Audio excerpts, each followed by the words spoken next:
The last voice. It started with a whisper.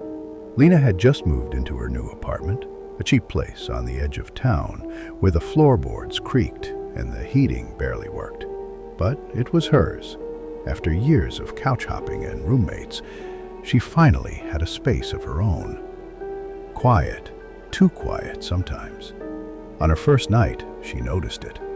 As she lay in bed, half asleep, she heard it, a faint voice, like someone whispering through a wall. She froze. Maybe it was the neighbors, she thought. But when she pressed her ear to the wall, it was cold and silent. The next night, the voice returned, just barely audible, like wind speaking in a language she couldn't understand. This time, she made out a word: help. Lena sat up, heart pounding. She turned on every light in the apartment. Nothing, no one. Just her and that strange silence afterward, as if the apartment was holding its breath. She told herself it was stress, or the building settling, or her imagination. But each night, the whisper grew louder. On the fourth night, she heard it again, clearer this time. Behind the wall. Lena couldn't take it anymore. She knocked on the walls, hollow. Then she noticed something odd in the hallway. A small sealed panel beneath the peeling wallpaper. A crawl space, maybe. She peeled the paper away and pried it open with a screwdriver. Darkness. She aimed her phone light inside. It was a narrow crawl space, just big enough to fit through. Cold air drifted out, carrying a faint scent of something rotten. Against her better judgment, Lena climbed in. The space was tight and dusty, filled with spiderwebs and the distant sound of breathing. She crawled forward, and her phone suddenly buzzed and died.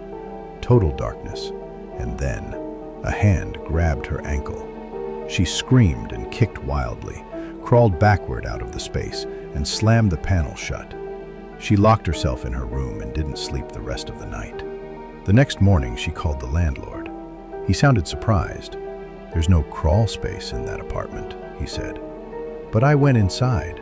There was a panel in the hall." "That's impossible," he replied. "There's no panel. That whole wall was rebuilt after the incident." Lena demanded answers. He hesitated, then said, "Years ago, a tenant went missing. A girl, about your age. Police searched everywhere. Nothing. One night, a neighbor said he heard someone crying behind the wall. They tore it open.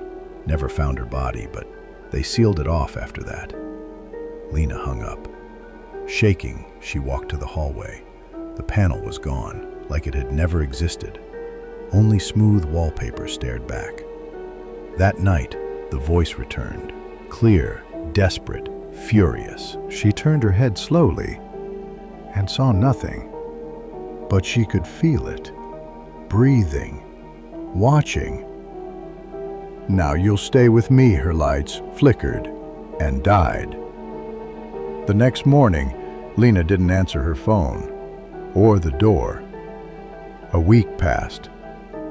The landlord, after several complaints, unlocked the apartment. It was empty, no furniture, no sign of Lena. Just a strange panel in the hallway, sealed tight with nails. As he stared at it, he thought he heard something behind the wall. A faint whisper.